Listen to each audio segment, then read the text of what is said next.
అంటే వెన్న ముద్దై పోదా వజ్రం. నీ ఛాతీ విఖ్యాతి ఆ తెలుసులే మేలేట నా బుగ్గలో ముటిమకు.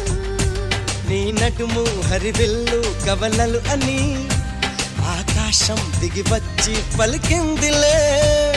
చిచ్చర పిడుగై చొచ్చుకుపోతే చిచ్చర పిడుగై చొచ్చుకుపోతే పచ్చని ఆకై విచ్చుకుపోతా.